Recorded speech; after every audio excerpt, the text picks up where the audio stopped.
More than 1 million migrants and refugees crossed into Europe in 2015, sparking a crisis as countries struggle to cope with the influx. Most crossed by sea, with more traveling from Turkey to Greece. Half of them were migrants from Syria. The 2015 surge marked the largest annual flow of asylum seekers to Europe since 1985.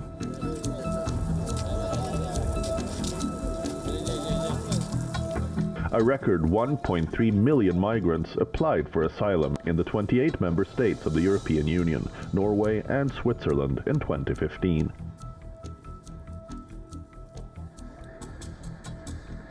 The migrant issue created a division in the European Union over how best to deal with resettling people. The EU has since been pushing tougher policies to curb irregular immigration.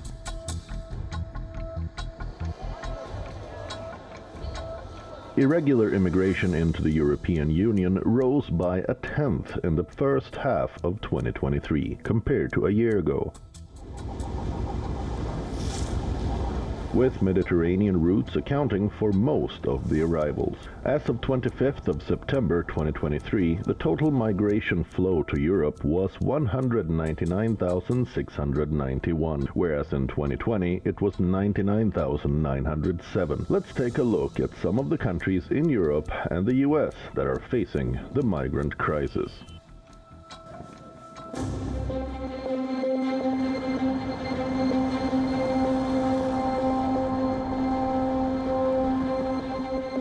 Many undocumented asylum seekers lived on the streets in France before they found a place in emergency accommodation.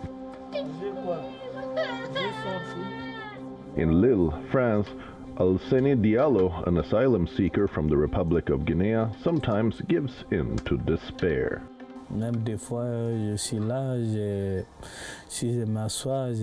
Sometimes I sit down and I say to myself, shouldn't I ask to be sent back home?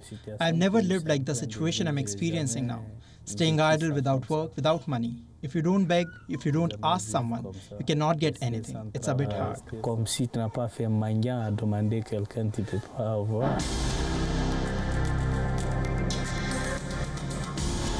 In Paris, a few hundred meters from tourists taking photographs in front of the Arc de Triomphe, dozens of migrant families took refuge in a car park.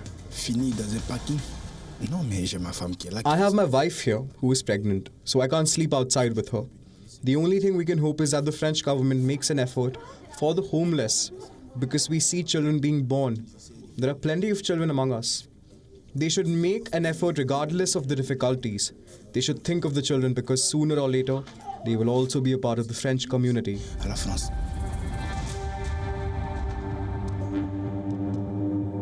This is the real state of migrants living in France. In August 2023, 6 people died after a migrant boat trying to cross the channel from France to Britain capsized.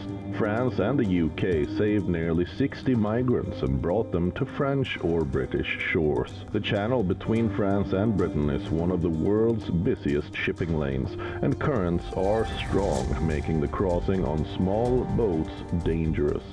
The government came under attack after the drowning incident.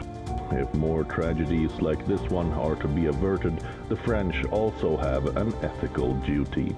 I think France is trying to strike a balance between being hard and, trying to set up centers and trying to have Italy's back in terms of the migrant situation, but also, I think President Macron is really responding to the fact that there's a rise in the far right. A lot of polls recently show that if the election were reheld today, that he'd actually lose to Marine Le Pen, and that's the far right candidate. And so I think for France, they're really trying to show strength and toughness on the outside, but trying to gradually reform their migration laws internally. With the number of asylum seekers rising, the German government too has come under increasing pressure to act. By the end of June 2023, around 44,500 recognized asylum seekers were living in Germany. most of them from Turkey, Syria and Iran.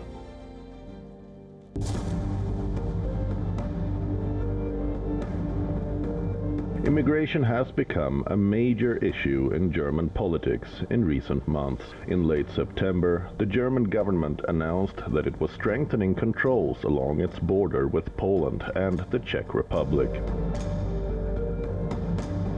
Responding to increasing political pressure to deal with the rising number of people crossing illegally into the country's east.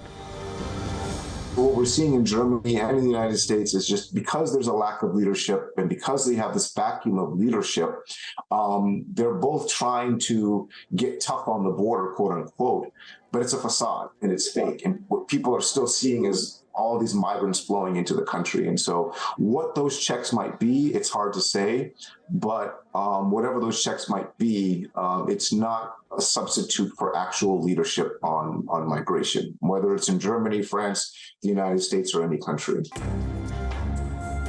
Belgium has long come under criticism for failing to provide enough shelter to thousands of people who come seeking protection from persecution in their home countries.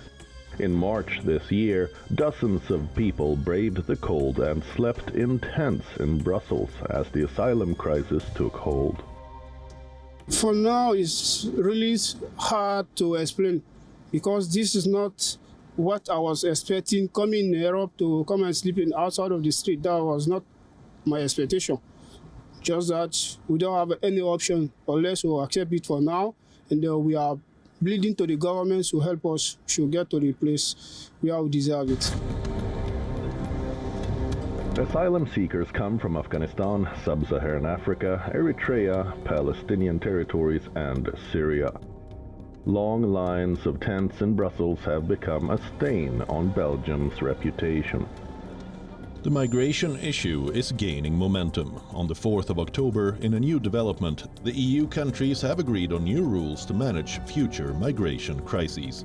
It aims to establish common rules to manage an unexpected mass arrival of asylum seekers. Whether the EU's new reforms bring a positive change in the migration issue or not remains to be seen.